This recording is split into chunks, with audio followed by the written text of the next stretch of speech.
أعوذ بالله من الشيطان الرجيم. சபிக்கப்பட்ட ஷைத்தானை விட்டு அல்லாஹ்விடம் நான் பாதுகாப்பு தேடுகின்றேன்.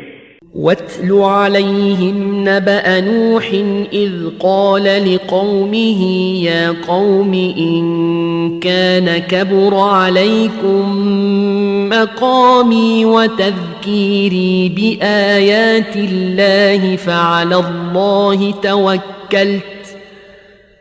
فعلى الله توكلت فأجمعوا أمركم وشركاءكم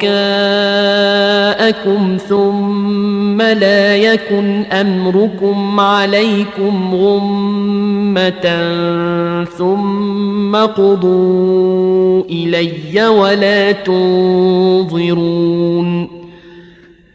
மேலும் நபியே, இவர்களுக்கு நூஹுடைய செய்தியை எடுத்துரைப்பீராக. அவர் தன்னுடைய சமுதாயத்தினரை நோக்கி கூறினார், என் சமுதாயத்தினரே, நான் உங்களிடையே வாழ்வதையும் அல்லாஹ்வின் வசனங்களை அவ்வப்போது நான் எடுத்துரைத்து நினைவூட்டிக் கொண்டிருப்பதையும் உங்களால் சகித்துக் கொள்ள முடியவில்லை என்றால் அறிந்து கொள்ளுங்கள், நான் அல்லாஹுவையே சார்ந்திருக்கின்றேன். நீங்கள் ஏற்படுத்திக் கொண்ட கடவுளர்களின் உதவியை பெற்று உங்களுக்கிடையே ஒருமித்த தீர்மானத்திற்கு வாருங்கள். பிறகு அந்த தீர்மானத்தின் எந்த அம்சமும் உங்கள் பார்வையிலிருந்து மறைந்துவிடா வண்ணம் அதனை பற்றி நன்கு சிந்தித்துக் கொள்ளுங்கள். பிறகு அதனை எனக்கெதிராக செயல்படுத்துங்கள். மேலும் எனக்கு சற்றும் அவகாசம் அளிக்காதீர்கள். فَإِن تَوَلَّيْتُمْ فَمَا سَأَلْتُكُم مِّنْ أَجْرٍ إِنْ أَجْرِيَ إِلَّا عَلَى اللَّهِ وَأُمِرْتُ أَنْ أَكُونَ مِنَ الْمُسْلِمِينَ.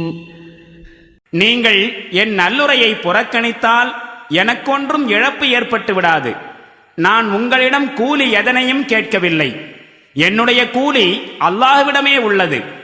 எவர் ஏற்றுக்கொண்டாலும் ஏற்காவிட்டாலும் நான் இறைவனுக்கு அடிபணிந்து வாழ்பவனாக முஸ்லிமாக விளங்க வேண்டும் என்றே நான் கட்டளையிடப்பட்டுள்ளேன்.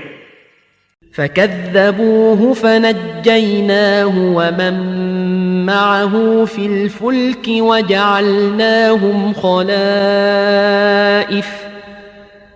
وَجَعَلْنَاهُمْ خَلَائِفَ وَأَغْرَقْنَا الَّذِينَ كَذَّبُوا بِآيَاتِنَا فَانظُرْ كَيْفَ كَانَ عَاقِبَةُ الْمُنذَرِينَ.